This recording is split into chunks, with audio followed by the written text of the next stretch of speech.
Today, I was compelled to sit down and write this letter, not to anyone in particular, maybe even just for myself, but as a Black female executive at the Trump Organization, I can no longer remain silent about the repeated and reprehensible attempts to align my boss and his family with racist hate-mongering groups, campaigns, and messaging. As the daughter of a man born in Birmingham, Alabama, who rose against all odds to become one of the most established and respected doctors at Yale University, there is no amount of money in the world that could buy my loyalty to a family that subscribed to such intolerant and bigoted ideologies. The Trump family that I know is, without question, one of the most generous, compassionate, and philanthropic families I've ever had the privilege of knowing and the honor to call friends. They have been incredibly loyal to me and to the countless dedicated people they employ around the world, hiring more minority and female executives than any other company for which I've ever worked.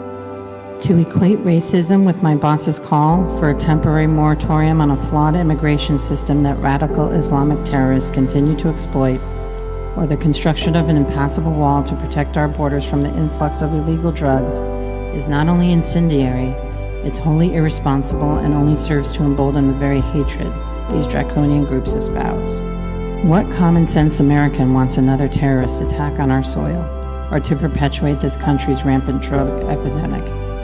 But to compare my boss to Adolf Hitler, simply to spin your own political agenda or social media punchline, is a personal affront to the extermination of over 6 million Jews and trivializes one of the worst acts of human genocide this world has ever seen. Rest assured, I am a highly intelligent, free-thinking, and independent woman. My opinions and decisions are based solely in fact, not fiction, speculation, assumption, or hearsay. I do not vote based upon the color of my skin, nor the signature on my paycheck. I judge my friends and forge my allegiances from direct personal interaction and moral character. That said, there is no higher barometer by which to measure oneself than the one continually set by this family and their spouses, and I should know. Like many Americans, I have struggled with substance abuse and addiction.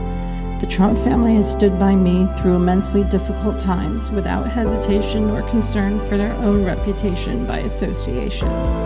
They continue to trust me with every aspect of their lives and the lives of their families. They invite me into their homes and welcome me at their family gatherings. For the past 6 years, I have held an executive position as it pertains to the distribution of their charitable funds, and they have charged me to identify worthy and altruistic missions. I could not be more humbled. This is the Trump family that I know. Only up until now, it's all just been opposing campaign rhetoric and paid protesters. But then a letter came. And I thought to myself, who does this person think he is to threaten to kill somebody else's family? Any family, this family, my family, all because of a political race, a campaign? But then I realized that this isn't just a race to Mr. Trump. This isn't just a race to his family, nor to our veterans or the unemployed. And because of that, this family is willing to risk their own lives each and every day for the greater good of this country.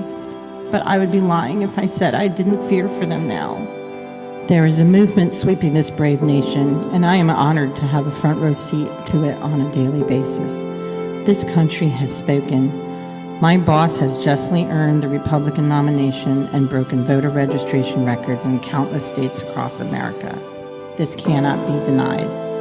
He has brought this party together by drawing more Democrats, more independents, and more first-time voters into the GOP fold, and has earned more Republican votes than any other presidential candidate in modern history.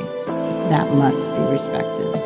To the skeptics who will undoubtedly claim that I'm doing this at the behest of the Trump family or with the promise of reward, I deliberately chose not to seek their approval nor counsel in advance of this video for fear that they would be more concerned for me and its potential viral ramifications than they would be for themselves, and the fact that, quite simply, this is the right thing to do. For me, it was an easy decision, just as voting for my boss, Donald J. Trump, should be an easy decision for you. God bless this family, God bless the voters, and God bless the United States of America.